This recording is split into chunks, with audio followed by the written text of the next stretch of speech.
यक्षाभिशास संग जगत वापी परा ब्रह्मा परभूति नमस्तनम जगत वासी संग जगत वा परातीतम बरुहीश संग जगत वा परम ब्रह्म परातिशास संग जगत वा पराधि संग जगत वापम ब्रह्म दो वरसं तत्सादरभाति संग जगत वा परम तत्सासि समवरभागीतम पराति संग जगसाधीश सरम।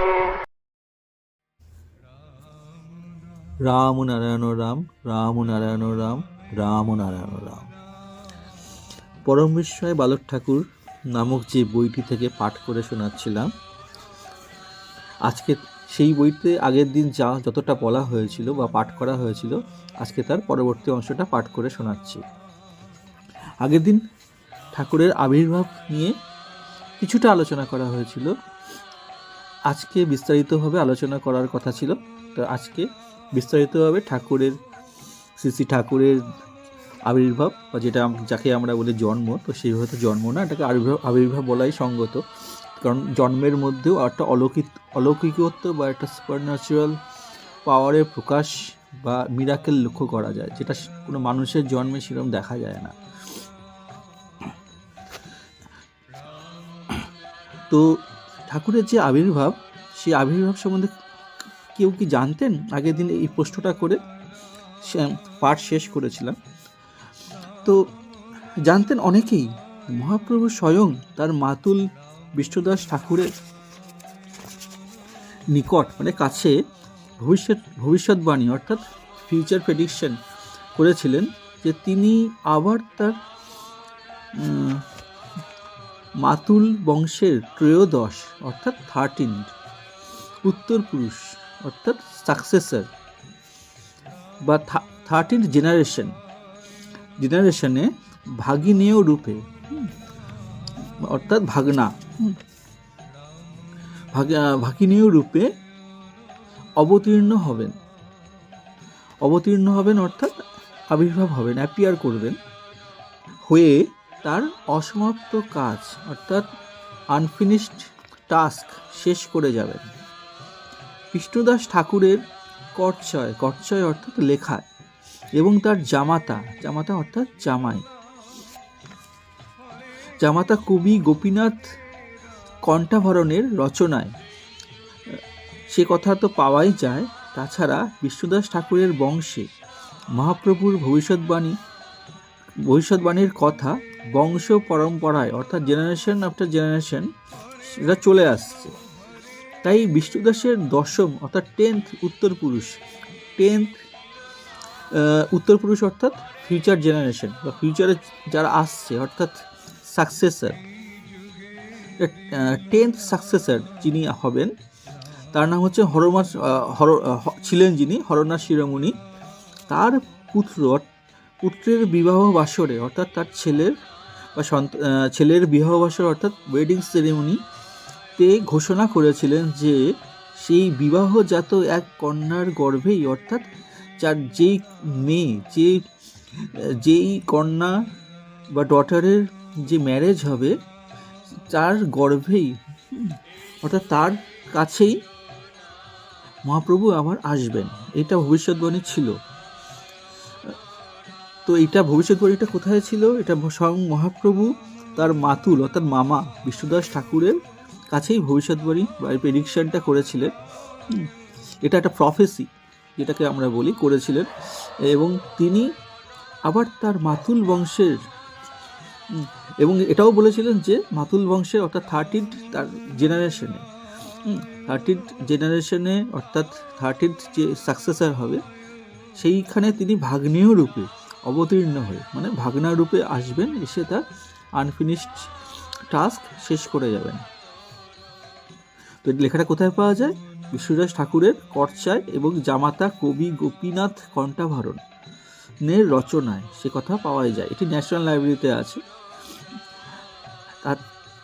আর এটা ওই ঠাকুরের যে বাড়ি, যেখানে ঠাকুরের জন্ম, তার যে জেনারেশন আফটার জেনারেশন এই কথাটা চলেই আসছে। ঠাকুরের বংশে মহাপ্রভুর ভবিষ্যৎবাণীর কথা বংশ পরম্পরায় এটা কথাটা চলেই আসছে। তো হরনাথ শিরোমণির পুত্র অম্বিকানাথ বিদ্যাভূষণ তাই তার কন্যাদের অর্থাৎ ডটারদের নবজাত অর্থাৎ নিউবর্ন বেবিস যারা হতো সেই নবজাত সন্তানদের মধ্যে অলৌকিক শক্তি বা ডিভাইন পাওয়ার বা স্পিরিচুয়াল পাওয়ারের প্রকাশ দেখতে পাওয়া যায় কি না খোঁজ করতেন। অর্থাৎ তিনি যখনই কোনো সন্তান, ওই বংশে যখন কোনো সন্তান জন্মাতেন, একটা যেমন বৃষ্টি হলে যে সাধারণত তার একটা পূর্বাভাস হয়, মেঘ হয়, তো সব কিছুর একটা পূর্বাভাস, সূর্য ভোর যখন হয়, সূর্য প্রকাশ, সূর্যের যে আবির্ভাব এর সময় তার আগে একটা হালকা আলো দেখা যায়, তারপর তো সূর্য ওঠে, তারও আগে চারটে নাগাদ মোরগ ডেকে ওঠে, যে একটা টাইম যে মোরগ ডেকে উঠছে, তারপর আস্তে আস্তে পাখির ডাক শোনা যায়, তারপর আস্তে একটু একটু করে আলো, সূর্যের আলো দেখা যায়, তারপর সূর্যকে আমরা দেখতে পাই। অর্থাৎ এমন না যে সব কিছু একসাথে হয়ে গেল, একটা স্টেপ বাই স্টেপ করে ব্যাপারটা হয়। চারটে নাগাদ মোরগ ডাকে, যেটাকে আমরা বলি কক ক্রোয়িং, তারপরে আস্তে আস্তে পাখির ডাক, দ্য মিউজিক অফ বার্ডস, এইভাবে একটা স্টেপ বাই স্টেপ ব্যাপারটা ঘটে। সেরকম ঠাকুরেরও যে আবির্ভাব যে হয়েছে তারও ভবিষ্যৎবাণী রয়েছে, হিস্টোরিক প্রফেসি রয়েছে, তার এভিডেন্স সেটা রয়েছে, ডকুমেন্ট রয়েছে, যে বইয়ের কথা বলা হলো সেইখানে রয়েছে। তো এইগুলো তাদের ঠাকুরের বংশের সবাই এটা মেনে আসতেন, তাদের বিশ্বাস এটা ছিল, বংশ পরম্পরায় কথাটা চলে আসতো। এই জন্য যখনই কোনো বাচ্চা জন্মাতো তখনই সেটা এই চেক করে দেখা হতো সত্যি সত্যি এরকম কোনো বাচ্চা জন্মেছে কি না। ওই বংশে কোনো মেয়ের গর্ভেই যখন সন্তান, যখন কনসেপশন হতো, তখন কনসেপশন হওয়ার পর যখন বাচ্চা জন্মাতো তখন দেখা চেক করে দেখা হতো সেই বাচ্চার মধ্যে কোনো স্পিরিচুয়াল পাওয়ারের প্রকাশ বা এক্সপ্রেশন দেখা যাচ্ছে কিনা।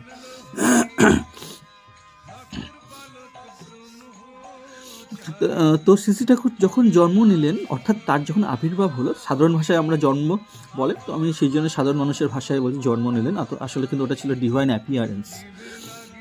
শ্রী ঠাকুরের শ্রী ঠাকুর যখন জন্ম নিলেন, অর্থাৎ শ্রী ঠাকুরের যখন ডিভাইন অ্যাপিয়ারেন্স হলো, তখন তার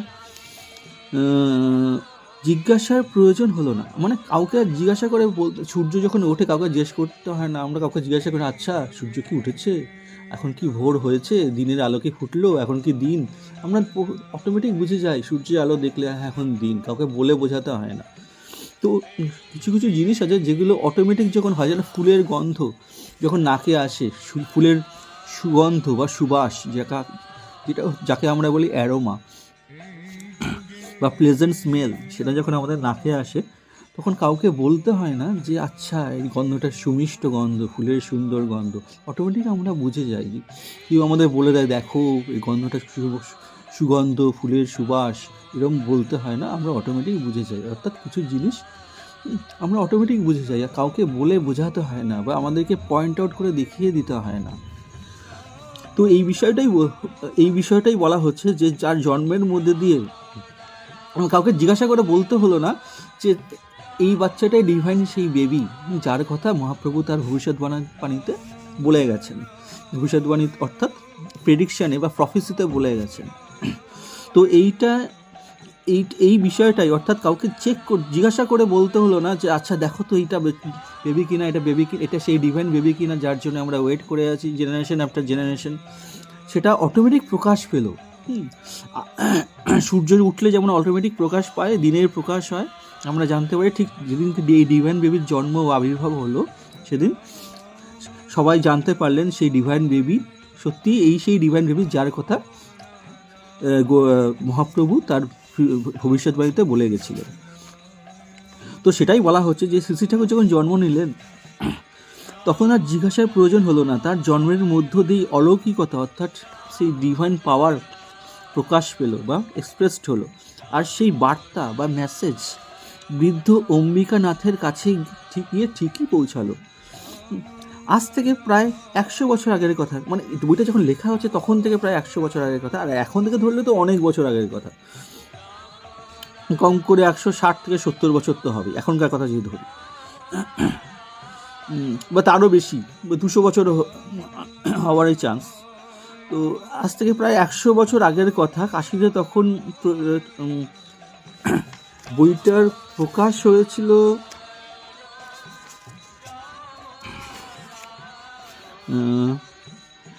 হ্যাঁ 20শে মার্চ 1981।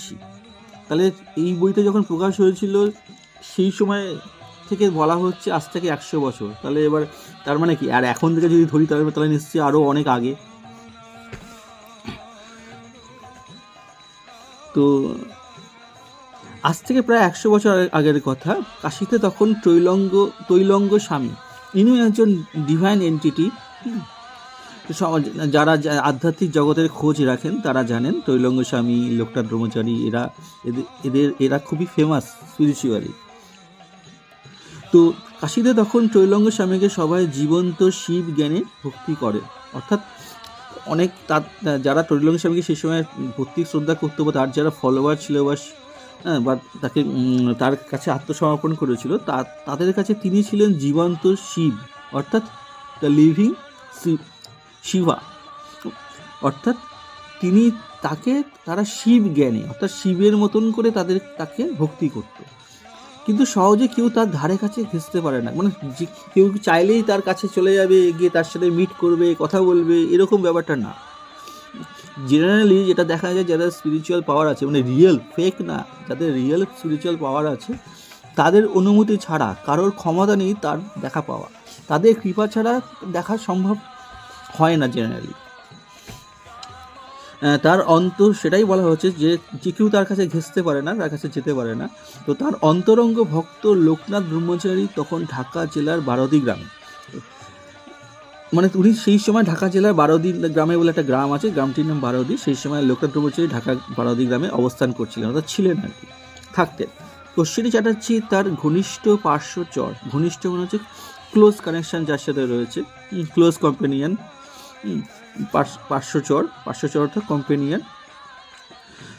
সেই তার অশ্বিনী চ্যাটার্জি, তিনি তখন লোকনাথ ব্রহ্মচারীর খুব কাছে থাকতেন, তারকে সার্ভ করতেন, তার সেবা করতেন, তার দেখাশোনা করতেন। ওই জন্য অশ্বিনী চ্যাটার্জিকে বলা হচ্ছে তার লোকনাথ ব্রহ্মচারীর ঘনিষ্ঠ পার্শ্বচর, অর্থাৎ পাশে যে থাকে।